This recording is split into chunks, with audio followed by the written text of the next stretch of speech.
Dale, Restauración pues. de retablo de San Martín de Rieta, que como sabéis, ya creo que os he comentado en más de una ocasión, se terminó de restaurar el año pasado, 2011, se inauguró el propio día de San Martín, el 11 de noviembre.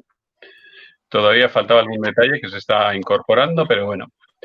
La mayoría supongo que sabréis dónde está Rieta, pero para el que ande un poco despistado, ahí tenéis un mapa donde lo podéis ubicar. Está justo en el límite entre la Merindad de Busturia y la de Guernica.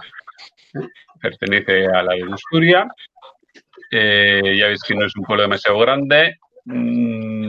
A pesar de que no está demasiado alto, son solo 200 y pico metros, la verdad es que tiene muy buenas vistas de los dos valles. Lo que veis aquí a la izquierda es todo el valle del Chorierri y la zona hacia... Esta es la zona hacia Munguía y esta sería la zona hacia Busturia. ¿No? No son demasiados habitantes, pero bueno, pues hicieron un buen retablo a principios del siglo XVI. Para entender un poco los vaivenes que ha tenido el retablo, tenemos que entender primero la historia de la fábrica, de la iglesia. Entonces, la información que tenemos en el Archivo Histórico Eclesiástico de Vizcaya son 3 libros de fábrica.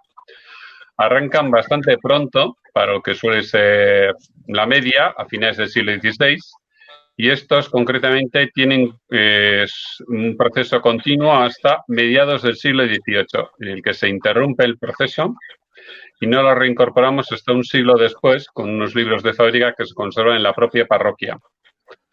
Porque se perdió un libro de fábrica, se debió de perder probablemente en las guerras carlistas, sabemos que desaparece en un incendio que afectó al ayuntamiento. La iglesia veis que es bastante sencilla, es una iglesia de una sola nave, con una cabecera recta, este espacio sería la sacristía, tiene luego un pórtico que le envuelve en realidad por todos sus lados. En esta planta faltaría de trazar por aquí el pórtico porque continúa.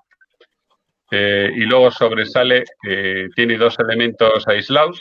Uno es la torre campanario y otro es la capilla de los Acillona, una capilla particular.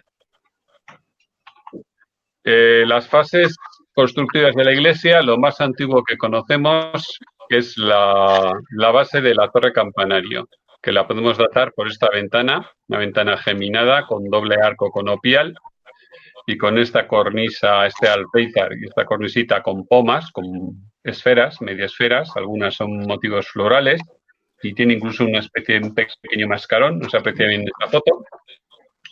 Es una ventana, llamamos de asiento, porque por la parte interior tiene 2 asientos de piedra, uno a cada lado. Es un tipo de ventanas bastante habituales, tanto en edificios civiles como en iglesias, a pesar de que en algún sitio he leído que alguno dudaba de que este fuese un elemento propio de las iglesias, en los coros de las iglesias de esta época aparece bastante.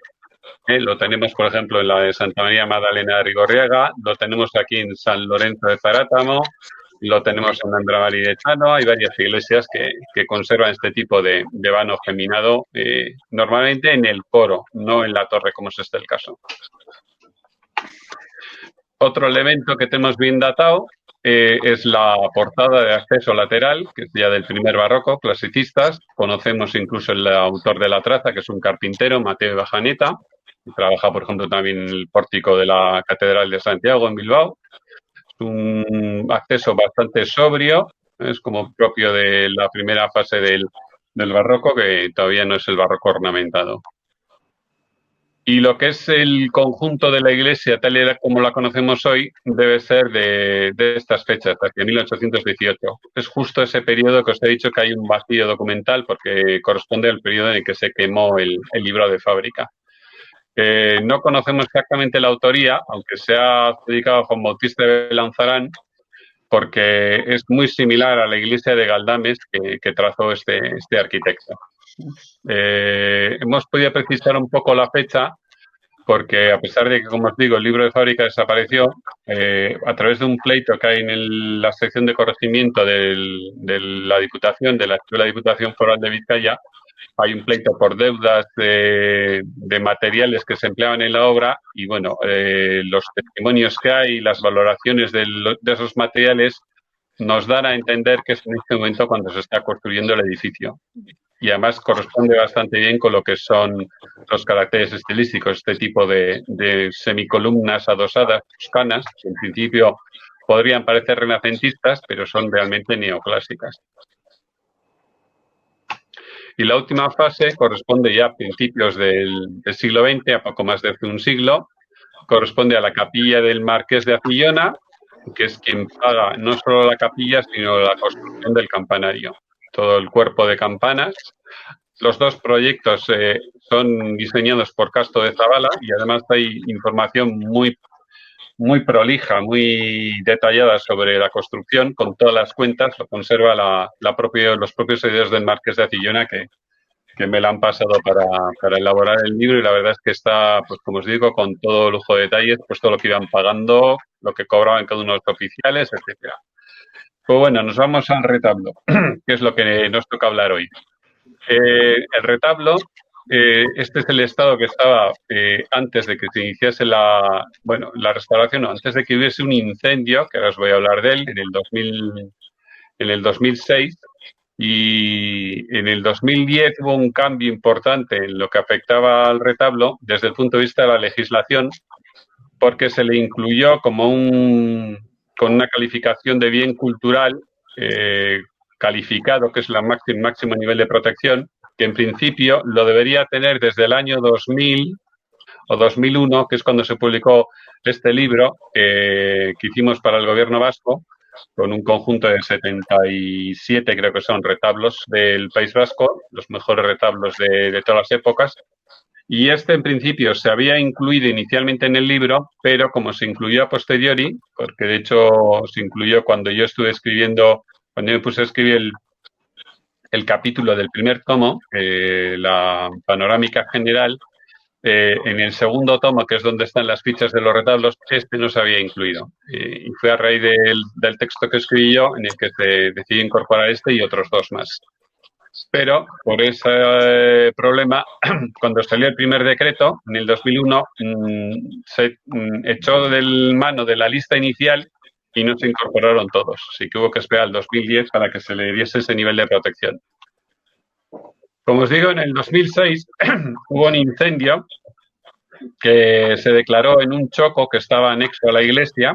Empezó el incendio a las 6 de la madrugada. Esto ya es cuando está amaneciendo.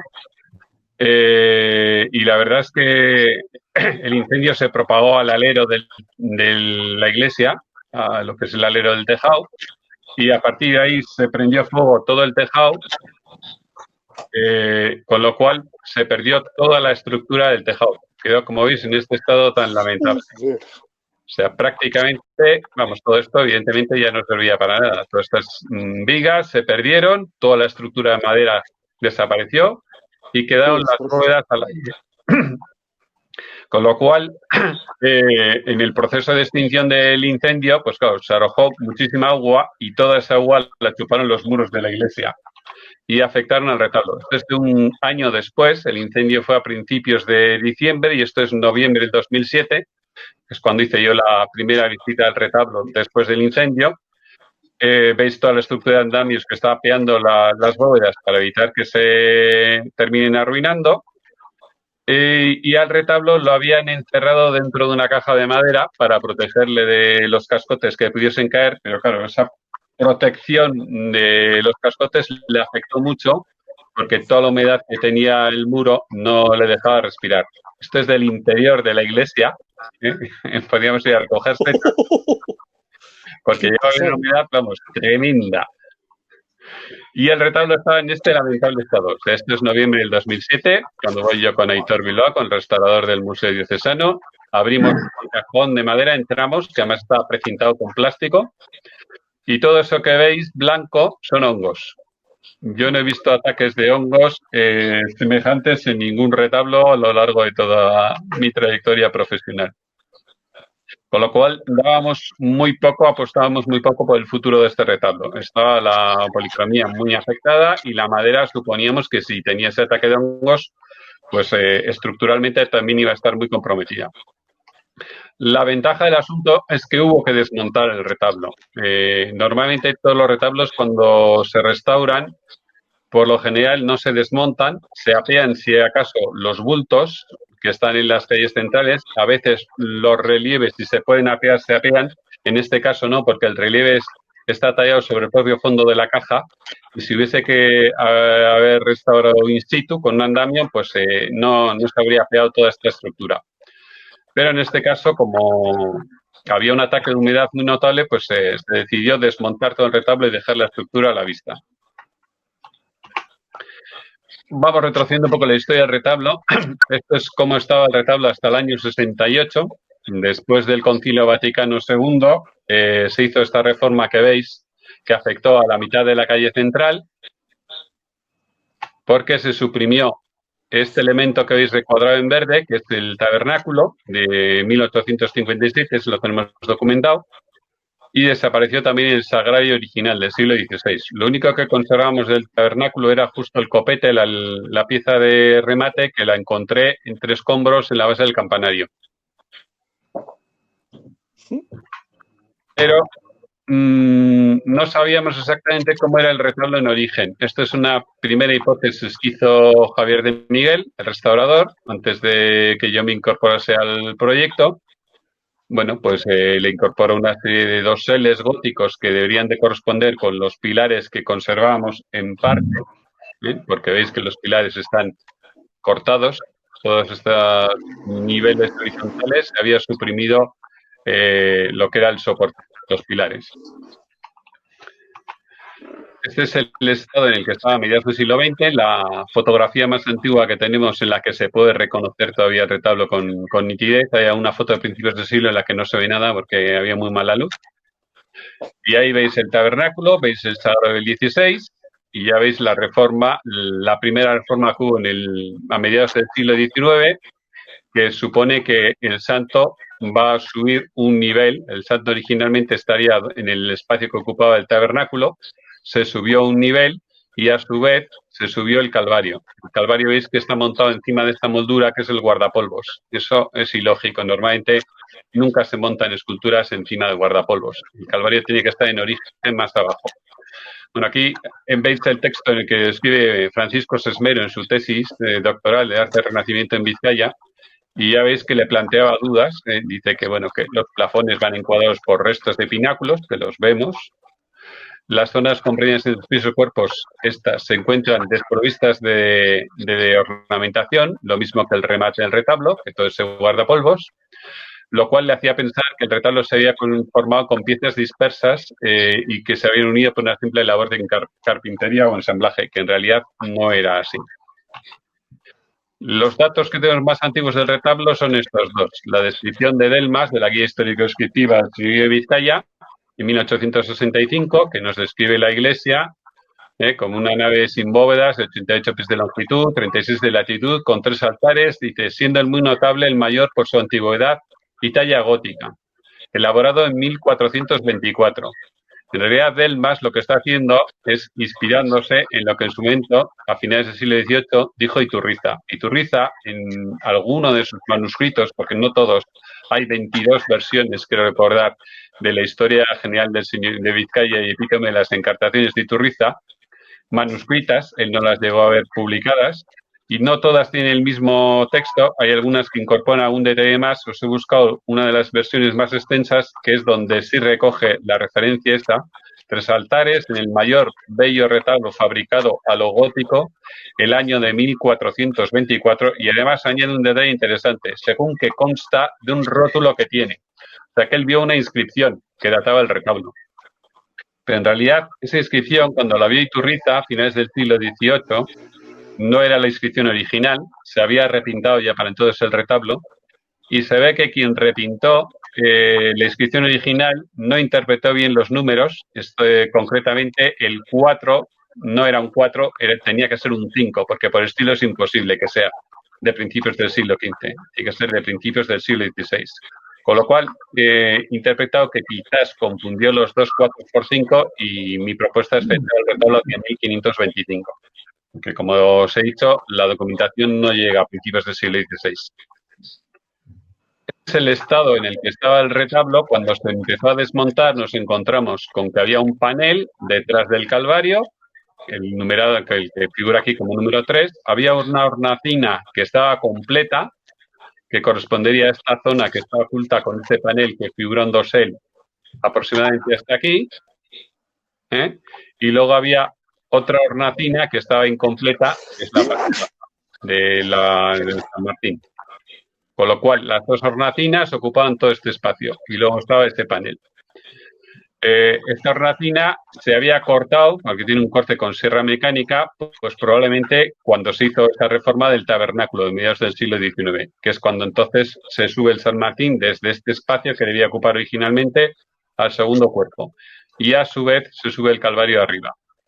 Y se le añade ese falso telón, esa imitación de telón, nos desvirtúan un poco la estructura. Esto es cómo llegaron esas hornacinas al taller. Veis que está en un estado bastante lamentable. La número 1, que es la mitad, la que se conservaba incompleta, cerrada.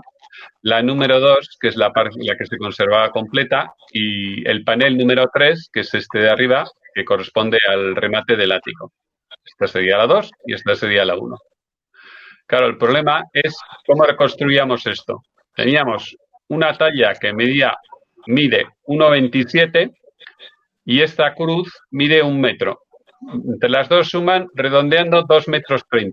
Pero el espacio que teníamos que cubrir, que rellenar, desde aquí, desde el arranque del primer cuerpo hasta el ático, mide 4,15 m, con lo cual nos faltaban casi 2 metros para rellenar. Y claro, el problema era ¿cómo rellenábamos eso? ¿Con qué rellenábamos eso? En principio, esta es una hipótesis que hizo Javier de Miguel, pues dedujo que la hornacina completa la podíamos ubicar en la parte de abajo con el santo, la hornacina que estaba parcialmente conservada la dejábamos arriba y el panel se quedaba en su sitio. Era su primera hipótesis. Bueno, aquí estamos dándole vueltas, pues una vez que vino visita una de las restauradoras de Diputación, Arantxa, y Alberto Santana, dándole vueltas a todos estos problemas, a ver cómo lo íbamos a resolver. Y aquí veis la estructura que ha estado en el presbiterio de la iglesia de San Martín de Arrieta desde el 2008, que se apea el retablo, hasta el 2011, que se ha vuelto a montar. Perdón, hasta el 2019. O sea, ha estado pues casi 11 años. Ha estado. Y veis detalles, una serie de marcas que tiene, veis aquí 2 horizontales y aquí 2 verticales, corresponde creo que es a este montaje, a esta pieza, son marcas de montaje, veis los clavos para fijar las estructuras, los postes verticales, todos los postes son los originales salvo este se rehizo, se hizo nuevo, probablemente en esa fecha que 19. Y luego veis otro detalle interesante. En el reverso de los relieves había una serie de marcas. Concretamente aquí contamos 1, 2, 3, 4, 5, 6, 7 y 8. Esas marcas lo que están indicando era la posición que tenía ese relieve dentro del relato. Empezaba a numerar desde arriba hacia abajo, de izquierda a derecha. Este es el relieve octavo, que es el de la misa de San Martín. Luego lo veremos. Bueno, aquí seguimos dándole vueltas al asunto, que se las traía porque era complicado. Bueno, pues un buen día empecé a descubrir claves para rehacer el puzzle. Esta, que es la hornacina completa, en la parte superior, que es esa que estaba oculta por ese falso telón, se había conservado una decoración de brocado aplicado, con un detalle. En el centro, ese brocado no se había aplicado. Se había reservado esa zona sin esa decoración. Y pues un buen día me dio por llevarme el Cristo a la hornacina y comprobé que la anchura del madero de la cruz correspondía con la anchura del espacio que estaba reservado. Y además había otro detalle. Los brazos de la cruz no estaban acabados en ángulo recto, sino que estaban acabados en bisel. Y la inclinación correspondía con los 2 lados de la hornacina. Con lo cual, la conclusión era que inicialmente el Cristo estaba dentro de esa hornacina. Ya por lo menos podíamos tener ubicada una pieza. La hornacina completa con la cruz. ¿Problema que nos planteaba esto? Que si manteníamos la hornacina en la posición en la que habíamos encontrado, la cruz nos queda demasiado baja. Queda incluso más baja que la escena lateral, las escenas laterales. Y eso en principio no es nada normal. Lo normal, como sabéis, es que la cruz normalmente esté en la parte superior rematando todo el retablo. Y de hecho yo solo conozco un caso en el que la cruz está más abajo que las escenas laterales, que es el retablo mayor de la Catedral de Oviedo. De los retablos de esta época no conozco ningún otro. Y es bastante excepcional. Y la verdad es que, bueno, pues aquí está un día de visita Pedro Luis Echeverría Goñi, que es el director de ese libro que os enseñé antes de Retaulac, dos compañeros del taller de Albayalde y Javier de Miguel. Estamos dando vueltas a toda esta cuestión. Ya veis la cara que tiene Javier, no acababa de encontrar una solución. Y Pedro nos sugirió una, pero que a mí no me convencía. Pero sugería, bueno, pues si el San Martín tenía que ir abajo y el Calvario estaba arriba, en medio tendría que haber algo, tal y como había propuesto Javier en su primera interpretación. Dijo, hombre, pues lo más habitual en estos casos es que haya un relieve dedicado a la Asunción de la Virgen. Y claro, yo le dije, bueno, eso podría ser, pero normalmente cuando se da ese caso, como es en este retablo que tenéis aquí, que es de la localidad alavesa de Olano, dedicado a San Bartolomé, las 4 escenas que veis aquí y estas otras 4 siguen el relato de San Bartolomé, pero estas 4 que están a los lados de la Asunción de la Virgen son episodios de la vida de la Virgen y de Cristo. Son la Anunciación, la Visitación, la adoración de los pastores y la adoración de los magos.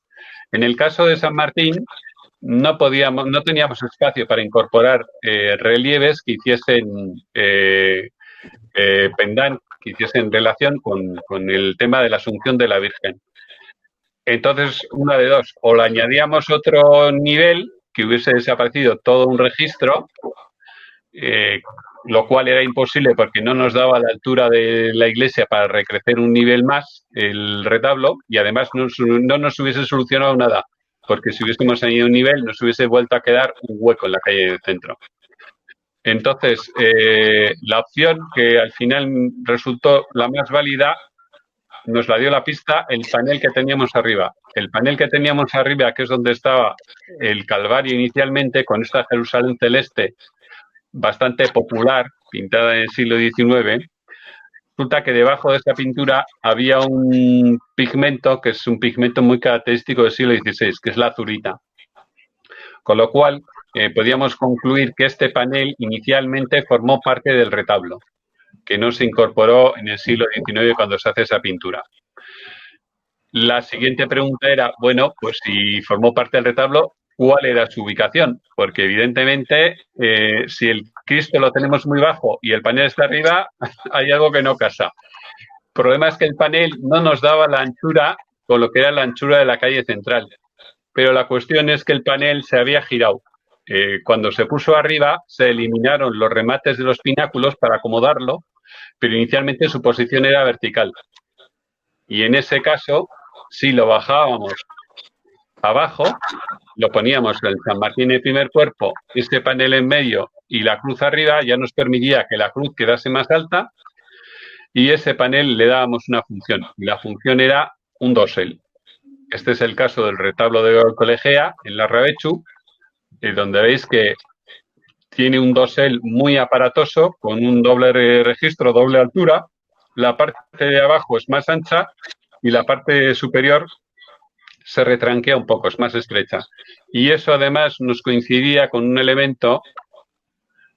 Inicialmente habíamos puesto un panel reservado para dosel para San Martín, estrecho, porque en el fragmento que nos quedaba de los pilares había un rebaje que correspondía a esa anchura. O sea, ahí daba a entender que había habido un panel. Y claro, cuando poníamos este panel, como solo precisaba el rebaje la parte que es más ancha, se podía incorporar todo el panel para arquitectura. El problema es que no podíamos recuperar la arquitectura porque, por norma, la declaración como calificado del retablo pues no nos permitía recuperar esos elementos porque no teníamos prácticamente información de cómo eran. Todo lo que veis aquí en amarillo, todo se ha recuperado. Los pilares que faltaban y las polseras y el espacio del sagrario. Bueno, aquí veis algunas fotos del proceso, del principio de los pilares laterales, cuando se estaban tratando al principio del proceso, y ya las columnas centrales, los pilares centrales, donde se les había eliminado los repintes, La catedral de el Gol. único elemento que nos quedaba de la arquitectura. De estos doseles que veis aquí en Goicolegea, Y así, la única pieza que teníamos era esta. Y con esto era imposible volver a montar todo el dosel. No nos daba suficiente información. Y el decreto de protección como monumento calificado no permite reconstruir nada que no sepamos cómo era. Los pilares sí los podíamos reconstruir porque teníamos fragmentos que nos decían cómo eran, salvo las basas, que no esas es complicado. las tuvimos que recrear basándonos en modelos que ya existían. La otra aportación importante de la restauración ha sido la Muchas policromía. gracias, lleva un botellín frío, dame. ¿Tienes la botella de Esto Gorbea? es el banco y aquí Llévatela porque tenéis vamos a ver. una policromía que es muy lujosa, que es el brocado Bueno, aplicado. bueno. Es un poco complicado de explicar. Luego, si queréis, Igual que puedo poner un vídeo ha hecho y el veis lugar. un poco el proceso. Pero bueno, os cuento muy básicamente. Sobre una pieza de Al madera igual. hay el dibujo. Sobre ese dibujo se aplica una hoja de estaño que es moldeable para que adopte la forma del dibujo. Se despega, se rellena con una masa que puede ser cera o resina, otros materiales, y luego eso se aplica directamente, en este caso sobre el lateral del banco, pero también se puede aplicar sobre las propias figuras, porque es lo suficientemente flexible como para moldarse a las curvas de una figura. Y luego eso se dora, se da pan de oro y se policroma, se puede dar pigmentos. La verdad es que es un proceso muy rico y como veis se ha conservado muy bien. Estos son modelos del siglo XVI ya, con decoración de Candelieri. Hay dos modelos en el retablo, este que es el más elaborado y este que es parecido, es más sencillo, difieren un poco, pero son básicamente muy similares. Y este tipo de decoración, que es muy lujosa, se ha aplicado no solo en los laterales del banco, no solo en las figuras, aquí tenéis otro detalle, sino incluso en los fondos de los encasamientos. Y también se ha podido recuperar la policromía de las tallas. Este que es uno de los apóstoles, San Bartolomé del Banco, veis que debajo de los repintes aparecía una técnica que es esgrafiado. Sobre pan de oro se pinta con un pigmento, en este caso con azurita, y luego se raspa con un buril y se saca el dibujo del oro otra vez. Aquí veis esas cenefas vegetales. Puede haber luego también aplicaciones sobre una lámina de plata, lo que pasa es que aquí está muy apagado, se aplica un barniz transparente, en este caso granate, y en origen pues daba un efecto muy lujoso. Y todo esto que veis muy machacado es esa misma técnica del brocado aplicado. Y luego hay otras técnicas sobre el pan de oro, se puede trabajar con un punzón también en relieve, haciendo bien circulitos o como veis aquí pues unos motivos como trepolados, en fin, distintos tipos de técnicas. Esto de nuevo es brocado aplicado. Y luego otra técnica específica de la policromía son las encarnaciones. Que aquí veis la diferencia de expresión entre el San Martín que conocí yo en el año 92, creo que fue, 93, y cómo ha quedado. Claro, todos los repintes, al final, pues ya veis, por ejemplo, las cejas de pintar y repintar, al final acaban siendo unas cejas mucho más gruesas, se están apagando los detalles de la talla incluso. Bueno, aquí veis un antes y un después. Y tengo que acelerar un poco porque veo que ya voy un poco mal de tiempo. Bueno, lo mismo. La policromía que yo me encontré y la que ha surgido. Todos estos dorados malísimos del siglo XIX en realidad estaban ocultando brocado aplicado. Todo esto es brocado aplicado, muy perdido. Lo mismo en la colcha, lo mismo en la base. Esto es dorado, pan de oro y esgrafiado. Y en estos casos lacas. Historia de San Martín, que es la última parte ya. San Martín vive en el siglo IV, nace en Hungría, cerca de la frontera con Eslovaquia, hacia el 317. Luego tenemos referencias de él ya en el norte de Italia, en Pavía, donde estaba establecida su familia. Su padre era militar y cuando su padre se jubila, se le aplica una norma que había sacado el Imperio Romano de que todos los oficiales tenían que poner algún miembro de la familia a sustituirle para que el ejército siguiese teniendo el mismo número de efectivos. Y le toca a San Martín. San Martín no era nada partidario de entrar en el ejército, pero pues le tocó. Y luego, las siguientes referencias que tenemos de él ya es en Francia, en Amiens, en el 337, donde se produce su episodio más célebre, que lo vamos a ver ahora enseguida, el milagro del reparto, bueno, el reparto de la capa. Luego ya lo vamos a ver ubicado en Poitiers, donde conoce al obispo Hilario de Poitiers, que le recomendará que vuelva a su tierra natal para convertir a sus paisanos, que siguen siendo paganos. Luego tenemos ya noticias de él en Tours, donde va a ser nombrado obispo, y finalmente fallece en Candé-Saint-Martin, casi ya a finales del siglo IV.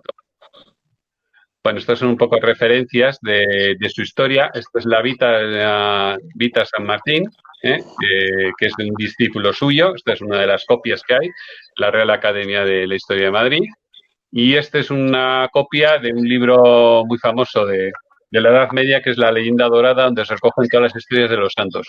Y esta además es una edición que se hizo en Alemania, que está ilustrada, como veis, con grabados. Ahí tenéis el reparto de la capa y la muerte de San Martín. Bueno, vemos ya rápidamente lo que son sus pasajes. Este es el primero de los relieves con el que empieza su historia, que es el más célebre de todos sus episodios, que cuenta, pues eso, como en Amiens, al salir un día de la ciudad, veis la puerta de la muralla, se encuentra con un mendigo, que le falta una pierna, y que, bueno, esto era invierno y entonces pues se apiada de él, coge su espada y parte su manto en dos para darle la mitad de la capa al mendigo, para que se resguarde del frío. Luego por la noche se le aparece Cristo con la misma figura del mendigo para demostrar que era Cristo en realidad el que se había figurado como un mendigo y para agradecerle ese gesto caritativo. Entonces, bueno, cuando San Martín decide ya entrar en religión, pues lógicamente primero tiene que bautizarse. Aquí le vais bautizando con el doble rito de inmersión, porque había en aquel momento se celebraba el doble rito, se metían dentro de la pila bautismal y por aspersión, se le echaba agua en la cabeza como seguimos haciendo hoy en día. Una pila que veis totalmente renacentista, con sus gajos o gallones, con este tipo de decoración de Candelieri, y el obispo Hilario de Poitiers. Aquí es cuando le están nombrando como exorcista, según otras fuentes le nombran como acólito, pero bueno, la leyenda dorada en principio habla de que se le nombra como exorcista porque era uno de los cargos más humildes de la Iglesia, según se dice. Aquí le veis, cuando ya San Hilario le ha mandado que vuelva a Panonia a convertir a sus padres, atravesando los Alpes se encuentra con unos ladrones que le asaltan y están a punto de cargárselo, ya veis que le está amenazando con un hacha y bueno, pues al final consigue convencerle, de hecho, al que le está amenazando, porque le dejan solo con él y le convierte al cristianismo. Bueno, hay otra versión que habla de que le atan a una encina, que por eso podrían estar estos dos árboles ahí, y le dicen que, bueno, que si realmente cree tanto en su Dios, pues que le van a atar a ese árbol, que lo van a talar, y que si su Dios es tan poderoso, pues que a ver si le salva. Y entonces, pues bueno, esto se antigua y cuando se va a caer el árbol, se cae hacia atrás en vez de hacia adelante y entonces se salva efectivamente. Bueno, esto es ya delante de sus padres, cuando se está intentando convertir. Veis que tiene el gesto del comput digitalis, cuando estás numerando los argumentos. La leyenda dice que le consiguió convertir a su madre, que ya tiene el gesto de oración, pero no a su padre, que permaneció pagano. Ya le veis ahí que hace un gesto como que no está muy convencido. Esto es ya cuando le ordenan como obispo de Tours, con San Hilario. Bueno, la suerte que tenemos es que en esta época se representan bastante bien los detalles. Entonces tenemos todos los elementos de ornamentos litúrgicos, los tenemos representados con bastante detalle. Las mitras, el báculo con esta rosca, esa vuelta, los broches de las capas pluviales, cojín, el manípulo, que es esta especie de paño que cuelga del antebrazo. Ves que hay distintos tipos de broches también. O sea, la verdad es que te puedes recrear en el retablo muchos detalles de indumentaria. Este es otro episodio que cuenta la leyenda dorada, una curación de un leproso a las afueras de París. Aquí no tenemos ninguna referencia espacial. La verdad es que en esta época, en contra de lo que pasa en los retablos del pleno tardo gótico, que sí que suele haber muchas referencias del paisaje, En estos ya ves que prácticamente en algunos no hay ninguna. Hemos visto la puerta de Amiens en el reparto de la capa y poco más. Bueno, aquí veis el leproso, veis las llagas que tiene en la piel, un paño para protegerse de la fiebre, pero vemos detalles también, por ejemplo, de esta bolsa, de este limosnero, que es donde se guardan las monedas. De nuevo vemos detalles del broche, las ínfulas de la mitra, o sea, al final podemos apreciar bastantes detalles del indumentario de la época. Este es ese relieve que os decía antes que hemos estado numerando las marcas, que tenía 8 marcas, es el octavo relieve, el milagro de la misa o la segunda caridad de San Martín, que según cuenta la leyenda, San Martín un día que va a celebrar misa, se encuentra con otro pobre, que también está medio desnudo, y entonces se desprende de uno de sus ornamentos y cuando le encarga a un acólito que vaya a comprarle ropa al mercado, pero el acólito al final pues le trae una prenda muy mala y entonces San Martín se desprende uno de sus ornamentos. Y cuando va a celebrar misa, levantar los brazos, pues se ve que le falta un ornamento. La leyenda nos cuenta que como reconocimiento a esta caridad apareció un disco dorado de luz, que probablemente estaría aquí donde vemos este agujero, ese elemento se ha perdido. En algunos casos también aparecen unos ángeles, pero bueno, lo que vemos en este caso es todos los detalles del mobiliario. Vemos el altar con todos sus manteles, la mitra, ahí con su ínfola, los libros de rezos, unas sacras, los candeleros, e incluso vemos unas vinajeras dispuestas sobre una credencia, sobre un mueble auxiliar que tiene sus arquillos conopiales, en fin, son todo lujo de detalles. Y estas ya son las dos últimas escenas, la de Cristo cuando se le aparece a San Martín en el lecho de muerte, para reconocerle todas sus virtudes. Aquí nos falta un elemento, cuando se hizo esta foto, no estaba presente en el relieve, si tú lo veréis, está la paloma del Espíritu Santo, aquí en este hueco. Y un ángel ya tocando la trompeta, como suele tocarse pues, en las escenas del juicio final, pues anunciando ya que está próxima a su muerte. Y la última escena es la de la muerte ya de San Martín, que está rodeado de sus seguidores, de sus monjes, porque San Martín, una de las cosas que le hizo famoso también es que fue fundador de muchos conventos, es fundador del monacato en Occidente, en el occidente de Europa. Y entonces, pues, varios de los conventos que fundó en Francia, pues todavía se conservan. Y en este caso, pues vemos a los seguidores pues, que están con hábitos de monjes, uno que está con el hisopo y con el libro de las exequias, ya celebrando casi los funerales. Está San Martín ya prácticamente muerto, tiene los ojos entrecerrados, con las manos en oración todavía. Y aparece el diablo a la cabeza de la cama, porque el diablo le había tentado varias veces a lo largo de su vida, e incluso en este último momento lo intenta una vez más, pero San Martín le despacha, le dice que aparta de mí, que no vas a conseguir llevarte mi alma. Y vemos pues los otros monjes que están ahí asistiendo a las exequias, a la ceremonia. Y el fondo, pues prácticamente perdido, pero como os digo, sería con brocal aplicado. Y eso es un poco la historia. Aquí tenéis la imagen titular, que en contra de lo que suele ser habitual está prácticamente dorada en su integridad, incluso los zapatos. El báculo es un báculo típico de los de la época, con un nudo estriado.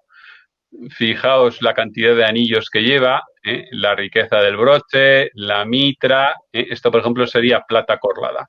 Sería una lámina de plata con un barniz para matizar el color de la plata y darle brillo. O sea, prácticamente está dorado en su integridad, salvo lógicamente lo que es la encarnación. Las manos en realidad lleva guantes, no es el tono natural de la carne, sino que es guantes litúrgicos. Y en la base aquí tenéis parte del apostolado, no se conserva íntegro, de los 12 apóstoles solo conservamos 8, porque 4 se encontraban en el sagrario que desapareció en la reforma después del Concilio Vaticano II, en los años 60 del siglo XX. Aquí veis un poco, pues por ejemplo, no podemos reconocer a todos, porque no todos tienen atributos que nos permitan identificarlos. Sí que tenemos a San Felipe con una sierra, que es raro, parece imberbe. Normalmente el que suele aparecer imberbe es San Juan, en San Bartolomé con el diablo encadenado, un diablo feo como el solo, que asustaban a los niños de Arguetal, les asustaban de pequeños con este diablo. Era el oficial. Este es Santiago el Mayor, peregrino, con la concha de peregrino, con el bordón, con el zurrón, que lo tiene por ahí colgando. Estos no sabemos quiénes son, porque hay dos de ellos, ya veis que tienen alabarda. Pues podría ser uno Santo Tomás, pero no lo sabemos con seguridad. Este Santiago el Menor tiene una maza de batanero, que es el instrumento de su martirio, y este pues únicamente tiene un libro, pues con lo cual ninguno de estos tres podemos identificar con certeza. De los que nos faltan en el sagrario, tenían que estar San Pedro y San Pablo, que siempre están en el sitio preferente, y probablemente San Juan, que también es otro de los apóstoles que tiene mayor importancia, y quizás el cuarto que faltase sería San Andrés, con la cruz en aspa. Y este es el retablo, pues tal y como estaba el día de su inauguración. A posteriori se ha incorporado una peana para darle un poco más de altura a San Martín, que de hecho en la foto del siglo XIX la vemos, la peana. Se ha reconstruido todo esto que veis en distinto tono, son las reconstrucciones de los pilares que carecíamos de ellas, pero que por el diseño de la zona que conservamos, inspirándonos también en el retablo de Goicoechea de Larrabechu, pues hemos podido reconstruirlos de forma más o menos fidedigna. Lo único que nos hemos tenido que inventar, por decirlo de alguna manera, ha sido estas basas, porque eso no se conservaba en ningún detalle. Entonces, lo que hemos hecho ha sido replicar las contiguas, que son las más complejas de las que quedaban, porque estas basas son diferentes. Les hemos dado un poquito más de tamaño y se les ha dado ese tratamiento, pues para que a cierta distancia se integren visualmente, pero de cerca, bueno, desde esta distancia ya lo veis incluso perfectamente cuál es la zona vieja y cuál es la zona nueva. Esto que veis aquí en rojo es porque ahí había unas pequeñas figuritas que estaban adosadas a los pilares. Y al haber una figura no se doraba esa zona, se ahorraba ese material. Además conservamos incluso, no se llega en esta foto, pero allí in situ lo veréis, conservamos unos pequeños baquetones que son los que servían de base a las ménsulas donde apoyaban esas tallas, que a su vez tendrían los doseles. Lo que no hemos podido recuperar, por desgracia, ha sido todos los doseles de tracería calada, que deberían de estar ocupando todos los espacios, porque esto, como os he dicho, el fragmento que conservamos era mínimo. Y ahora lo que se está reconstruyendo es el sagrario, porque el sagrario, como tenemos una foto de los años 60, pues en principio hay posibilidad de saber aproximadamente cómo es. Entonces ese sí que se va a reintegrar. Y lo único que comentaros también, como último detalle, la diferencia de estilo que veis en los soportes. Todos estos son soportes góticos, pero estos son soportes renacentistas. Son semicolumnas con decoración de Candelieri. Y eso corresponde justo al momento, esta década del siglo XX, de hace casi 500 años, del siglo XVI, es el momento en que cambiamos del estilo gótico al renacentista. Y por lo tanto, por eso se da la conjunción, la convivencia de dos estilos diferentes desde el punto de vista de los soportes estilísticos. Pues nada, creo que he conseguido, me parece que me sobra hasta minuto y medio. Eres un artista. Muy bien.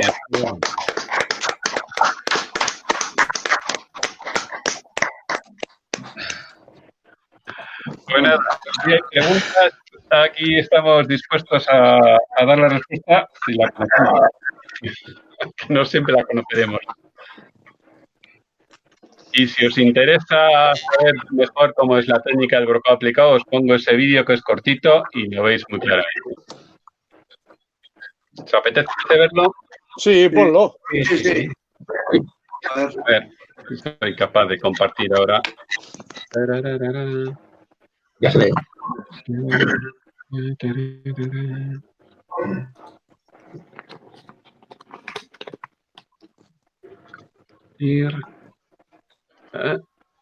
Ahí está. Bueno, este es de un vídeo de una empresa que restauró el retablo de Belén, de Nuestra Señora Belén de Laredo, y os pongo precisamente el fragmento que explica cómo es el proceso del brocado aplicado. No tiene sonido, o sea que os lo comentaré. Ahí veis la matriz en madera donde está tallado el dibujo. Eso que veis es la lámina de estaño, en la que al aplicarlo se aplicaba con un mazo, se golpeaba con un mazo y adoptaba el dibujo que tenía tallada la madera, que lo veis ahí ya en relieve. Entonces luego este dibujo se dora y se le puede aplicar también pigmentos. Hay dos maneras de aplicar el brocado, no para usarlo porque luego ya cambia otra cosa. Que una es, como veis aquí, uniendo placas para cubrir la superficie y otra puede ser solo el motivo aislado. No sé si llega a ver aquí. A ver cómo sigue esto, que ya no me acuerdo. Cómo lo aplican sobre la madera.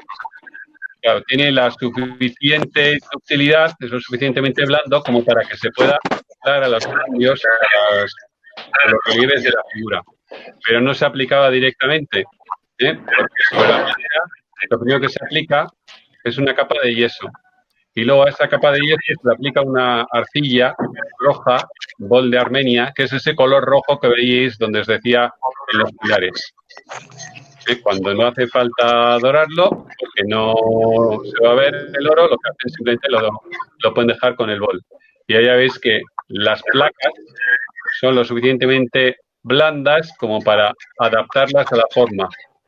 Y ahí veis dos motivos de brocados de este retablo de Nuestra Señora de Belén. Y supongo que de esta forma os quedará más claro el asunto. También os podemos encontrar brocados no continuos cubriendo toda una superficie, sino aislados, que suelen estar distribuidos a tres bolillos. Bueno, pues eso es el brocado aplicado. Supongo que así os habrá quedado más claro. Interesante, sí, sí. ¿El brocado aplicado que aparece está siempre acabado en oro o hay casos en que tiene acabado en plata? En el caso de Rita, los dos modelos que hay están acabados en oro. ¿Y se utilizan solo en los fondos de hornacina o aparecen también en la vestimenta? No, aparece también en la vestimenta. A ver si te consigo enseñar algún fragmento donde se vea. Vamos a ver. Bueno, de entrada aparece en la colcha. No sé si estáis viendo ya la presentación. No. A ver, un momentito. Compartir. Acá preguntamos esto, ¿verdad? A ver si consigo compartir otra vez pantalla. ¿La veis ahora? No. Tampoco. A ver. No sé por qué ahora no me quiere dejar compartir. Vamos a ver. No te preocupes, Jesús, que iré a verlo en directo. Ya está. Ahora sí, ¿no? Sí. Todo esto es brocado. Toda la colcha. Toda la colcha. El fondo del mueble de la cama también es brocado. Vale. Y todo el fondo del escenario también. Y luego, vamos a ver, aquí sería el mismo planteamiento. Sí, aquí las colchas y los fondos. El textil este también es brocado. Vale. Y luego, esto creo que también es brocado. Parece que está muy perdido, pero sí, todas estas dalmáticas son brocado. En las capas de obispo y eso no aparece, ¿no? En las capas no, esto es dorado y esgrafiado. Sí. En la parte exterior no, aparece en el reverso de las prendas. En el reverso, sí, simulando los tejidos. El gorro del obispo, bueno, la mitra. La mitra, los relieves que tiene son talla o son barbotina. Creo que son talla. No son vale. aplicados, sí, porque hay casos en los que efectivamente se puede aplicar pues una mezcla como de yeso, pero yo en Vizcaya no conozco ningún ejemplo. ¿No conoces? En Burgos sí. Sí, es que en Burgos la mayoría, sí, en Burgos nos hemos encontrado varias veces. En la capilla del obispo Acuña, por ejemplo, el retablo de la Concepción, la capilla de Burgos tiene ese tipo de aplicaciones. Sí. En el de la Cartuja de Miraflores también. También, sí. Pero en Vizcaya no me consta que se haya aplicado. No, por eso te lo preguntaba, porque en Burgos sí nos lo hemos encontrado varias veces. Y en la capa son las barbotinas combinadas con el brocado aplicado. Ujú. Aquí lo que hay son más labores de punzonado. Sí, ya he visto lo que has mostrado antes, el punzonado, sí, que se suele combinar también con Y no se el... llega a ver bien, pero incluso en la coraza de San Martín, lo que pasa es que, a ver si esto consigo yo ampliar, pero no creo que se llegue a ver mucho. Esta parte de Sí, abajo, toda esa simulación de sillares, eso son labores de punzonado. Eso está hecho con con un punzón punzonado. Ah, en relieve. Luego qué aquí hay bueno. cantidad de detalles muy interesantes. Por ejemplo, la espada sigue Sí. modelos de la época, ¿eh? Tanto la hoja, con esa corte romboidal, como el arriaz, que es la empuñadura, Sí, o el pomo. Puedes encontrar modelos de la época, la indumentaria, este gorro que se llama calota, con esas caídas que tiene para proteger las orejas del frío. Esos son vestimentas de la época. Es más original el tocado de San Martín. No he sí, visto yo gorros de este tipo con cortes así que asome la tela. Sí que suele sí, haber en la, pero en los tocados no. Bueno, lo veis la saya, la camisa fruncida. Al final aquí, bueno, veis todo. Los herrajes, los correazos del caballo, con hebilla, como le cuelga una joyita del herraje de la cabeza, o sea, todo. La verdad es que era una gozada. Cuando estaban en el taller, que los podías ver allí mismo, daba gusto porque veías montones de detalles que de otra forma pasan desapercibidos. Son muy ricos. La verdad es que en este sentido, lo mismo la manera de definir las cubiertas de los libros con bollones metálicos. ¿Eh? Pues es que al final tienes infinidad de detalles que te comentan de cómo eran los objetos de la época. Jesús, ha habido una tabla, yo creo que era la del leproso, que he visto un personaje con un sombrero o gorro, como lo quieras llamar, curioso al menos. Me ha llamado la atención. Este de copa. ¿Ese es un sombrero, digamos, de época, bien ambientado? Sí, no sé. sí que hay. Hay grabados de la época de Durero, incluso anteriores. En los de Durero, por ejemplo, te puedes encontrar unos cuantos así, con una ala cortita y con una copa bastante elevada. No es el más propio, es más bien del 16, son más propios estos, que suelen ser bonetes ajustados y con una lista en el centro, o estos de tipo cónico. Ahí hay uno que parece Robin Hood. Este es el de Robin Hood. El anterior, por ejemplo, es muy típico. Este que es gorra de vuelta completa. Tiene todo el ala, le da toda la vuelta. De hecho, ni siquiera se ve la copa. Y este además tiene otro detalle que veis que tiene el pelo recogido con una redecilla. Se llama garbín. Y luego tiene esta especie de chaleco que se llama coleto. Y estas calzas bragas, que es una especie de pantalón corto que tiene una abertura, le asoma la tela. O sea, al final aquí, bueno, esto no vais a poderlo ver, pero es una preciosidad. No sé si llegáis a apreciar. La empuñadura de este alfanje son dos cabezas de animales enfrentados. O sea, al final es un mundo el que, claro, como es un personaje negativo, le han puesto una espada curva, que es la que utilizaban los árabes. No recta, como la que hemos visto de San Martín. Bueno, y todas las expresiones.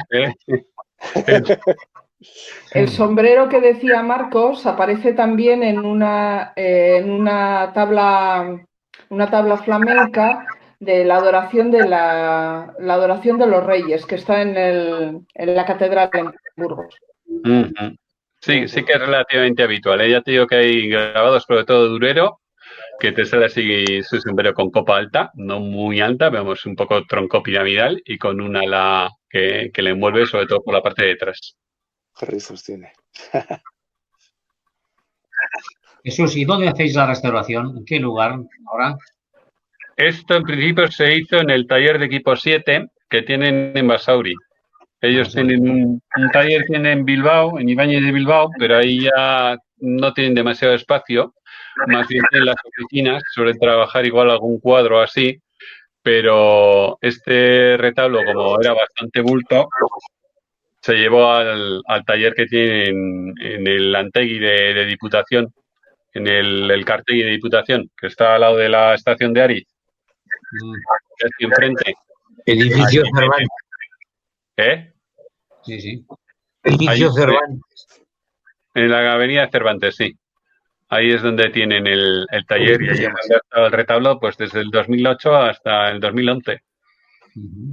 Se ha pasado allí 3 añitos ha sido la restauración del retablo. No, 2008 hasta, te he dicho 2011, no, 2019. 19, sí, sí, sí, sí. 2019. 11 años. 11 años. 11 años no porque haya tardado 11 años en restaurarse el retablo, porque vamos, tanto tiempo no es preciso. El problema es que al principio todo se quedó detenido, porque claro, el asunto es que había que desmontar el retablo por urgencia para que no se siguiese deteriorando con la humedad, Sí. pero el problema es que luego hubo que dilucidar quién se hacía cargo de la obra, porque claro, había habido un incendio. Y ese choco en particular no tenía un seguro que cubriese los daños, con lo cual hubo un juicio, el asunto se alargó pues la intemerata, aquello fue interminable y a ver qué he hecho yo ahora. Y entonces eso, al final, hasta que no se resolvió el asunto judicialmente, que además hubo una sentencia que se reclamó, o sea, el asunto legal ha llevado mucho tiempo a resolverlo. Entonces el regalo, en realidad, lo empezaron a intervenir al poco de llevarlo al taller, pero la verdad es que en realidad todavía ni se había adjudicado realmente la obra, lo que se les había adjudicado era el almacén, el proceso de almacenamiento del retablo. Así que se ha alargado más por el proceso legal que había por medio que por la labor en sí de restauración. Lo que ha sido el grueso, pues no te voy a decir que hayan empezado el año pasado, pero realmente ha sido 2018 cuando se ha empezado realmente a pisar el acelerador. Entonces ha habido mucho tiempo que hasta el tema parado, porque entre otras cosas, primero había que dilucidar eso, si alguien se hacía cargo del asunto, era un buen marrón, porque claro, solo la iglesia ya se llevó 1 millón de euros, la reparación de la iglesia. Y luego había que restaurar el retablo. Y claro, ya no había dinero. Si ya estábamos mal para hacer frente a la obra de la iglesia, pues no te digo nada lo que era la restauración del retablo. Y ahí se ha dilatado bastante el proceso. Bueno, al final hemos tenido suerte porque entre algo que puso Diputación, algo que puso el propio Marqués de Acillona y una fundación, la fundación ¿cómo es? Barandiarán, Gondra Barandiarán, pues entre las 3 instituciones hemos conseguido sacar dinero para que el retablo se haga. Pero vamos, ha sido, pues no te voy a decir que milagroso, pero casi. Porque la verdad es que después de todo el dinero que supuso la obra de la iglesia, pues ya evidentemente la parroquia ni siquiera tenía dinero para hacer frente a la obra de la iglesia. Tuvo que meter dinero el obispado. Y entonces, claro, dinero para afrontar la obra del retablo, pues no había por ningún lado. Teóricamente, Diputación lo debería tener en lista, porque Diputación solía subvencionar. Cuando yo trabajaba en el museo, a veces subvencionaba hasta la restauración de 2 retablos al año. Y no retablos pequeños. Pero el presupuesto ha menguado drásticamente. Y yo ya los últimos años que estaba en el museo, si se hacía uno, nos dábamos por contentos. Había veces que se hacía uno si era pequeñito. Si era un poco grande, había que hacerlo por fases, más de un año. Y en este caso en particular, pues teóricamente Diputación tenía que asumir, vamos, prevería supuestamente asumir la restauración porque, como os he dicho, es retablo calificado, son los que tienen máximo nivel de protección y eso las competencias las que las tiene es Diputación. El gobierno vasco legisla, pero es Diputación quien ejecuta los programas. Lo que pasa es que Diputación, además de que ya había ido reduciendo el presupuesto, ya hace tiempo implantó una norma en la que ella no asumía el 100% de la restauración. Tenía que asumir la parroquia como mínimo un 30%. Y la parroquia, pues bueno, pues están bastante desesperados al respecto, ¿no? Porque estaban planteándose vender una lonja que tenían y no sé qué. Y bueno, pues al final hubo suerte y conseguimos implicar a la fundacionista y el Marqués de Acillona, como os he dicho, también se implicó y al final entre unos y otros pues se ha conseguido sacar adelante el asunto. Y bueno, en ello estamos. Queda terminar el sagrario y queda terminar el libro. Es con lo que estoy ahora mismo. Muy bien. ¿Quiénes habéis estado en Arguitas? De todos los que estáis por ahí. Bueno, chicos, Yo no. yo me retiro. Yo no he estado. Venga. No, yo tampoco he estado. Venga, Justino, agur. Bueno, Agur. Y es que Bueno, no conocéis entonces la mayoría, ¿no? Bueno, Jesús. No. Agur. Yo estuve, cuando en diciembre preparaste para que fuéramos, pero al final no sé exactamente por qué, pero no, igual me fui a Catadio, la verdad es que no lo sé, pero no pude ir a verlo. Muy bien, pues nada, muchas gracias por la paciencia. No, gracias a ti, ha estado A ti. fenomenal. Ya Muy está. bueno. Muchas gracias. Venga, gracias a todos. El próximo domingo nos toca a Manu. Manu. Ok. Manu, eso es. La segunda parte, los casos prácticos de la influencia de la lengua latina en la cultura vasca y el idioma. y esta vez con ejemplos prácticos y, a ver, más ameno que antes para que ya os gustará las evoluciones de las palabras. Vale, Seguro. la parte práctica siempre es muy ilustrativa. ¿Eh? Que digo que la parte práctica que siempre es muy ilustrativa. Claro. Ya sabes que el euskaldun es siempre práctico porque el concepto de árbol, por ejemplo, no lo tenemos, pero cada árbol tiene su nombre en euskera. O sea, ¿para qué querían tener el concepto si tenían cada árbol al lado de su casa? Entonces luego pasó el concepto más tarde. O sea, que lo de Suaich es neologismo, ¿no? Lo de Suaich es neologismo. No, Suaich es palabra compuesta. Viene de sur, que es madera, y ahora el aiz no es roca, viene de asi, que es árbol grande, árbol crecido. O sea, que es madera crecida. Bueno, Sur es madera. Madera crecida, literalmente. Madera crecida, literalmente. Eso es. Porque no tiene que ver con aiz. Aiz es roca y no tiene sentido la madera con la roca. Aunque muchos lo atribuyen así, pero no, es que la Z se convierte en TZ en la historia. De aiz, proviene de asi, y de crecer. O sea que. Bueno, pues nada. Bueno, eso no viene de latín, eso es autóctono. Hay algunas palabras curiosas que vais a llevar sorpresa. Ahí va, que viene esto del latín. O sea que ya os desvelaré algunos secretos. Bien.